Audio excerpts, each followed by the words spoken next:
प्यारे छात्रों, आपका मेरे YouTube चैनल में हार्दिक स्वागत है। हिंदी सुलभ भारतीय 8वीं कक्षा, चौथा पाठ है सौहार्द सौमनस्य। यह एक कविता है और कवि है ज़हीर कुरैशी। ज़हीर कुरैशी, इनका परिचय हम देखेंगे। उनका जन्म हुआ है 1950। गुना यह गाँव है मध्य प्रदेश में। आपकी रचनाएं अंग्रेजी, गुजराती, मराठी, पंजाबी आदि भाषाओं में अनुदित हो चुकी है। अनुदित यानी ट्रांसलेटेड।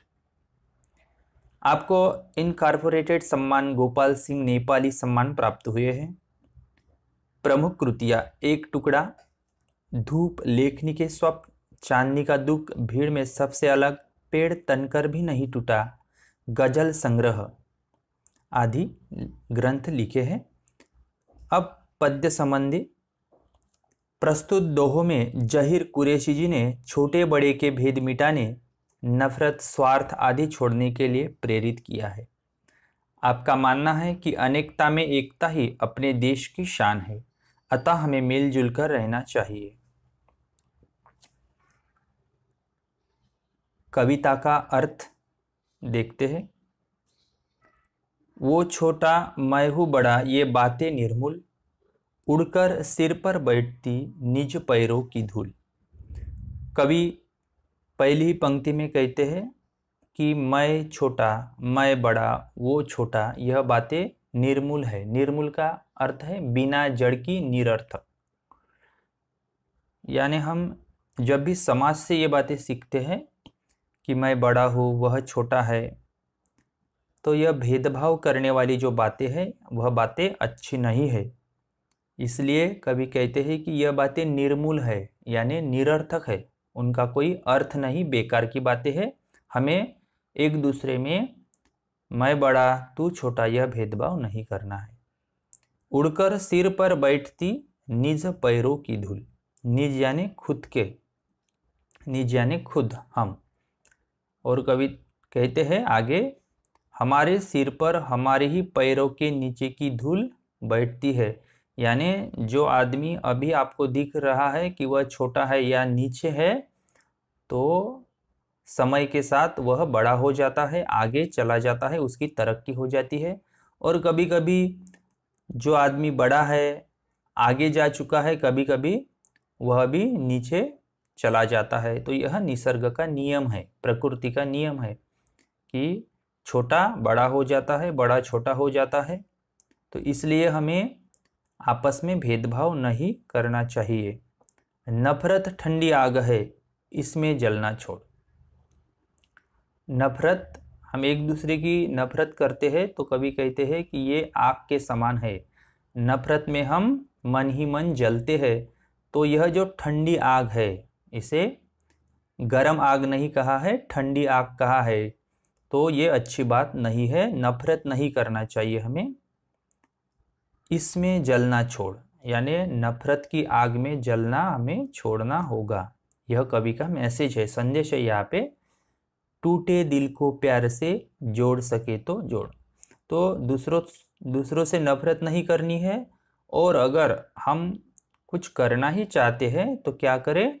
टूटे दिल को प्यार से जोड़। और जो दिल टूटे हुए हैं, यानी जिनका आपस में नहीं बनता, उनको हम, उन दिलों को प्यार से जोड़ना है। यानी उनके संदर्भ में उनको प्यार सिखाना है। जोड़ सके तो जोड़, यानी टूटे हुए दिलों को जोड़ना है। जो लोग आपस में मिलजुल कर नहीं रहते, वह कैसे आपस में मिलजुल कर रहे, यह कोशिश हमको करनी चाहिए। समाज में नफरत की ठंडी आग नहीं बढ़ाना है। आगे कहते हैं, पौधे ने बांटे नहीं नाम पूछकर फूल, हमने ही खोले बहुत स्वार्थ के स्कूल। कवि कहते हैं कि ये जो पौधे हैं वह सबको फूल देते हैं। वह देखते नहीं कि कोई अमीर है या कोई गरीब है, कोई हिंदू है या कोई मुस्लिम है, या कोई सिख है या कोई ईसाई है। तो अगर आप पौधों के पास जाएंगे तो पौधे आपको ये नहीं पूछेंगे फूल देते वक्त कि मैं इसी धर्म के लोगों को फूल दूंगा या गरीब आदमी या अमीर आदमी को ही फूल दूंगा या मेरे मालिक को ही फूल दूंगा, तो वह सबको अपने फूल देता है, यानी सबके साथ समान व्यवहार करता है। हमने ही खोले बहुत स्वार्थ के स्कूल। तो कवि कहते हैं कि प्रकृति के अंदर यह भेदभाव नहीं है, प्रकृति के अंदर स्वार्थ नहीं है, वह निस्वार्थ भाव से प्रकृति सबको देती है, मगर हमने ही स्वार्थ के स्कूल, स्कूल यानी पाठशाला, हमने ही यह जो स्वार्थ होता है, नफरत की भावना होती है, छोटा और बड़ा ये भेदभाव की बातें होती है, ये हमारे समाज ने ही हमको सिखाई है, हम ही इसके लिए जिम्मेदार है। प्रकृति में कोई भी भेदभाव नहीं होता, प्रकृति सब लोगों को समान भाव से देती है। आगे कवि क्या कहते हैं, धर्म अलग भाषा अलग फिर भी हम सब एक, विविध रंग करते नहीं हमको कभी अनेक। तो इस भारत देश में सभी धर्म के लोग रहते हैं, सभी धर्म के सभी भाषा बोलने वाले लोग रहते हैं, फिर भी हम सब भारतवासी हैं। कवि कहते हैं कि अगर हमारा धर्म अलग है, हमारी भाषा अलग है, हमारा संप्रदाय पंथ अलग है, हमारी संस्कृति कल्चर अलग है, फिर भी हम एक ही देश में रहते हैं और एक ही देश के नागरिक हैं। इसलिए हमको एक दूसरे को अलग अलग नहीं समझनी चाहिए, तो हम सब लोग एक ही है, ऐसी भावना, राष्ट्रीय एकात्मता की भावना हमें अपने दिल में रखनी चाहिए। पहले हम भारतवासी हैं, बाद में अलग अलग धर्म के हैं, मगर हम सब एक है, ऐसे कवि कहते हैं। विविध रंग करते नहीं हमको कभी अनेक। और कवि कहते हैं कि हमारे रंग कितने भी अनेक हो, रंग अनेक का मतलब क्या है कि हमारे धर्म अलग है, हमारी भाषा अलग है, हमारी संस्कृति अलग है, हमारा प्रांत अलग है, फिर भी यही सभी रंग अलग अलग होकर के भी हम भारतवासी है। इसलिए कवि कहते हैं कि हम विविध रंग के होते हुए भी हम अनेक नहीं है, तो हम एक ही है, यानी हम भारतवासी लोग हैं। जो भी करता प्यार वो पा लेता है प्यार, प्यार नगद का काम है रहता नहीं उधार। यहाँ पे कवि ने बहुत ही महत्वपूर्ण बात कही है कि जो दूसरों को प्यार देता है उसे दूसरों से प्यार मिलता है। अगर आप दूसरों को नफरत से देखोगे, दूसरों के बीच नफरत फैलाओगे, तो समाज भी, लोग भी आपसे नफरत ही करेंगे। अगर आप दूसरों के साथ क्रोध से पेश आते हो तो लोग भी आपके साथ क्रोध से पेश आएंगे। अगर आप दूसरों के साथ अच्छे शब्द से बोलते हैं, स्नेह से बोलते हैं, तो आपके भी साथ लोग अच्छे ही बातें करेंगे, अच्छे बोलेंगे। तो इसलिए कवि कहता है कि अगर आप प्यार से रहते हो तो आपको बदले में प्यार मिलेगा।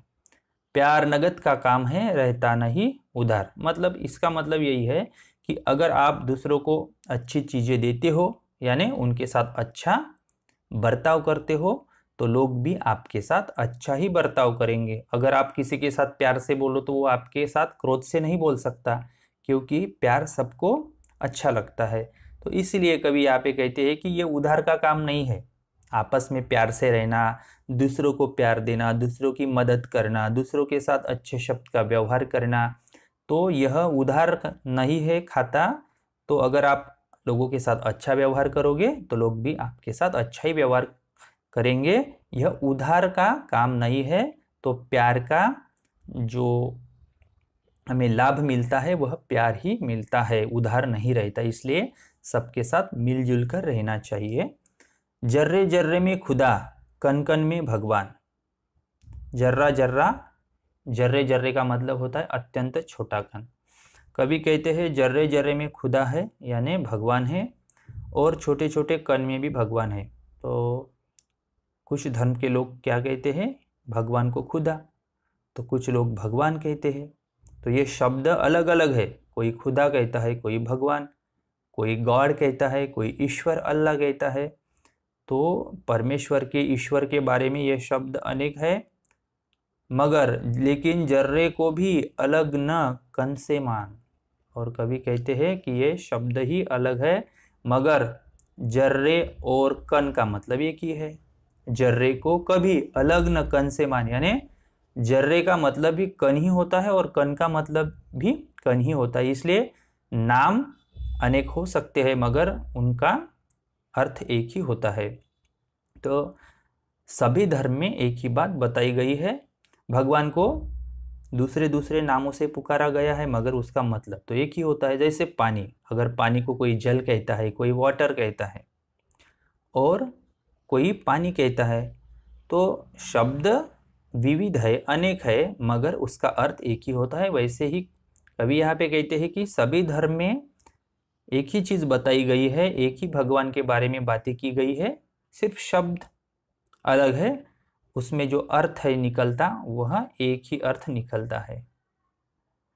आगे कवि क्या कहते हैं देखो, इसीलिए हम प्यार की करते साज संहार, इसीलिए हम प्यार की करते साज संहार, नफरत से नफरत बढ़े, बढ़े प्यार से प्यार। कवि कहते हैं कि हमको साज संहार का मतलब देखो, संभालना, सुरक्षित रखना, यानी हम प्यार से ही इस समाज को सुरक्षित रख सकते हैं। हमें प्यार को बढ़ाना है और प्यार से ही रहना है। नफरत से नफरत बढ़े, बढ़े प्यार से प्यार। और कवि यहाँ पे हमें बहुत बड़ा मैसेज देते हैं कि अगर आप नफरत से रहोगे तो नफरत बढ़ेगी और प्यार से रहोगे तो प्यार बढ़ेगा। यानी अच्छाई से रहोगे तो अच्छाई बढ़ेगी, बुराई करोगे तो आपके साथ बुरा ही होगा। आगे, भांति भांति के फूल है फल बगिया की शान, भांति भांति के फूल है, भांति भांति यानी विविध प्रकार के फूल, भांति भांति अलग अलग प्रकार के फूल है बगिया की शान। हम कोई भी बगिया देखते हैं तो उस बगिया में अलग अलग प्रकार के फूल होते हैं, अलग अलग प्रकार के पेड़ पौधे होते हैं। फल बगिया लगती रही मुझको हिंदुस्तान। और कवि कहते हैं कि ये अलग अलग प्रकार के फूल ही तो बगिया की शान है। अगर समझो बगिया में एक ही प्रकार के पेड़ है तो हमको देखने में वो सुंदर नहीं लगता। तो अलग अलग प्रकार के फूल होते हैं, उनके रंग अलग अलग होते हैं, इसीलिए तो वह बगिया हमें अच्छा लगता है, शानदार लगता है और सुंदर भी लगता है। और प्रकृति ने यह विविधता सुंदरता के लिए ही बनाई है। तो कवि कहते हैं कि ये जो विविधता है यह प्रकृति की देन है। फल बगिया लगती रही मुझको हिंदुस्तान। और कवि कहते हैं कि जैसे अलग अलग प्रकार के फूल बगिया में होते हैं, वैसे ही हिंदुस्तान में अलग अलग धर्म के, अलग अलग भाषा बोलने वाले, अलग अलग संस्कृति के लोग रहते हैं और वह सब बगिया की तरह रहते हैं। यानी जैसे बगिया की शान अलग अलग फूल है, वैसे अलग अलग धर्म और प्रांत और संस्कृति के लोग हिंदुस्तान की शान है और ये सभी लोग एक बगिया जैसे रहते हैं। इसलिए कवि कहते हैं कि मुझको ये सब लोग अलग अलग धर्म के, अलग अलग प्रांत के, अलग अलग भाषा बोलने वाले सभी लोग हिंदुस्तान में रहते हैं और इसीलिए मुझे हिंदुस्तान बगिया जैसा लगता है। हम जब जिसके नाम पर लड़ते हैं बार बार हर बार, उसने सपने में कहा लड़ना है बेकार। कवि कहते हैं कि हम जिसके नाम पर लड़ते हैं बार बार, धर्म और संस्कृति के नाम पर झगड़े होते हैं, उसने सपने में कहा लड़ना है बेकार। और हमारे भगवान के नाम अलग अलग है, मगर कवि कहते हैं कि उसी भगवान ने सपने में क्या कहा है, लड़ना है बेकार। आप सब लोग लड़ रहे हैं मगर सपने में यही धर्म, यही परमात्मा कवि को कहते हैं कि सभी धर्म का, सभी भगवान का एक ही मैसेज है, सभी गुरुओं का एक ही संदेश है और वह है आपस में प्यार से रहना। और लोग आपस में लड़ रहे हैं तो कवि कहते हैं यह लड़ना बेकार है, यही संदेश सभी धर्म देते हैं।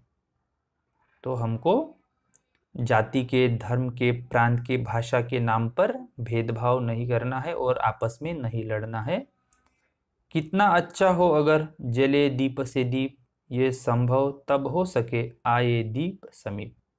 और कवि कविता के एंड में, लास्ट में कहते हैं कि सभी दीप एक जगह आए तो कितना अच्छा हो, जले दीप से दीप।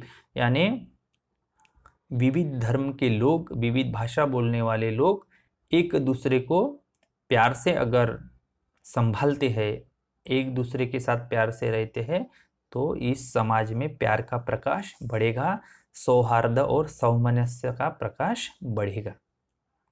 ये संभव तब हो सके आए दीप समीप। और कवि कहते हैं कि पूरे देश में, पूरे समाज में दीप से दीप लगाकर प्रकाश तभी हो सकता है जब आए दीप समीप। म्हणजे ये दीप कौन है?